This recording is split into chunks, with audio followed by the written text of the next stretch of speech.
Hey everyone, I've been wanting to make some pretzels for a long time now, and with some leftover sausages in my fridge, what better time to do it before the end of Oktoberfest?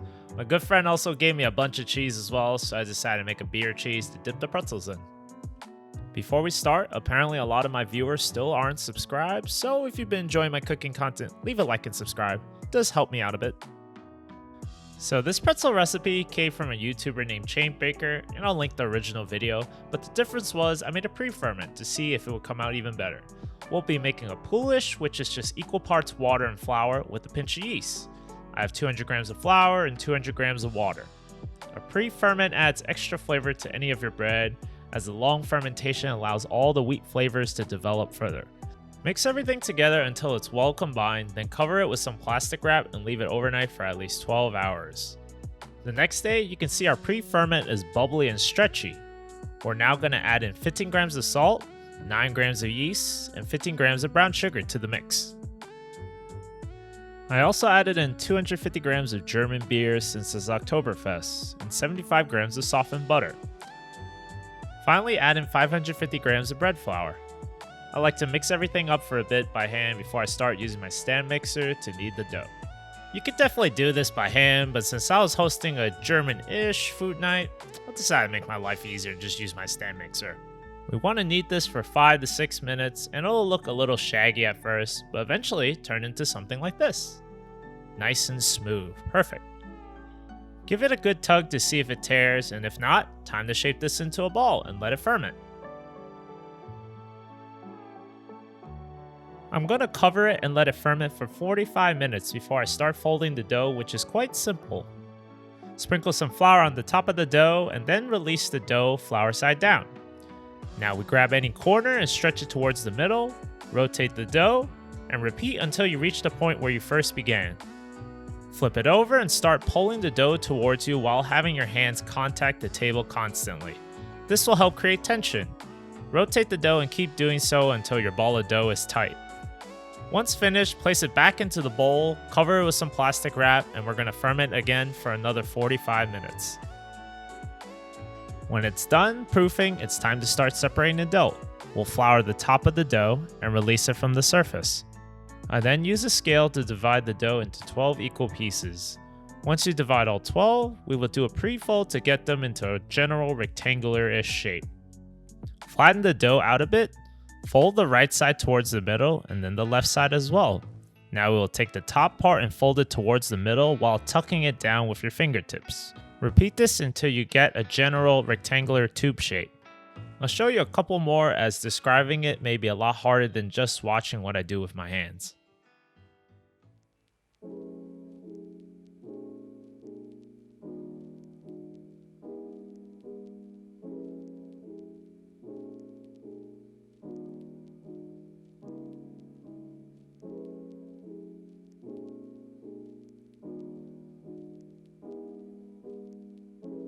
Once you're done pre-shaping all 12, cover the dough to let the gluten relax and rest before we make our pretzels. After 15 minutes of resting, it's time to make our pretzels. I like to start a little off from the center and start rolling it like a tube with both of your hands outwards. We want to work our way outwards until the dough reaches at least 2 feet. When it's around that length, taper off the ends, and now you want to cross over the 2 ends, twist them around once, and then attach the ends to the fat center of the pretzel. That's how you shape a pretzel easily. If you think it's a little too small, you can always stretch it out afterwards. I'm going to show you footage of a better one I did as well.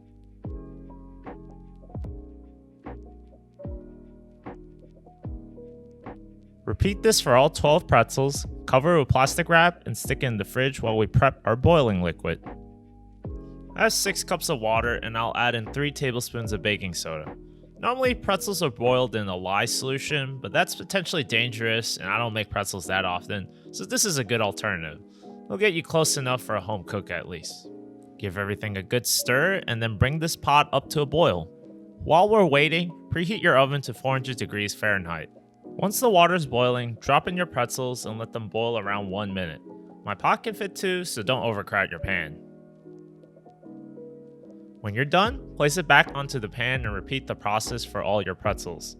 When you finish all of them, we'll take some of the boiling liquid and brush the pretzels with it. We'll now sprinkle some flaky sea salt on top and then stick in the oven for around 20 minutes or until golden brown. While the pretzels are baking, let's make our beer cheese. I use a scale for this because it makes the process a lot easier. I have 200 grams of cheddar and 200 grams of Swiss. We'll cube up both of these.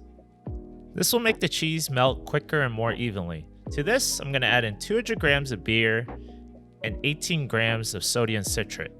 Sodium citrate is a sour salt mixture which gives American cheese that melty gooiness. Usually cheese like this won't melt well unless you add this extra ingredient. For some reason, I lost the footage of my initial melting process for the cheese, but all you have to do is place it on the burner and stir it occasionally. It'll all melt wonderfully.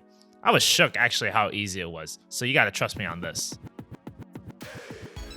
After 20 minutes, or when the pretzels are nice and brown, take them out. The bottom pan still needed to brown some more, so I placed it on the upper rack for that reason. And there you have it, some nice delicious pretzels. I'll also be sharing some footage of the leftover sausages that I made as I was trying to have a German themed dinner night. Although I made these more Italian style as I used peppers and onions as well. I'm just gonna chop my onions into slices and julienne my peppers. I separated them as some of these I'll bake and some of these I wanted to stir fry for two different textures. Next, I'm gonna sear my sausage until they get some decent color, which will take a bit of time while my oven's at 350 degrees Fahrenheit. Once everything is seared, time to stir fry our onions and peppers a bit, and it will help deglaze the pan. Sweat these veggies a bit before we add in our garlic. Let this cook a bit until fragrant before we place back our sausages on top to finish cooking them in the oven.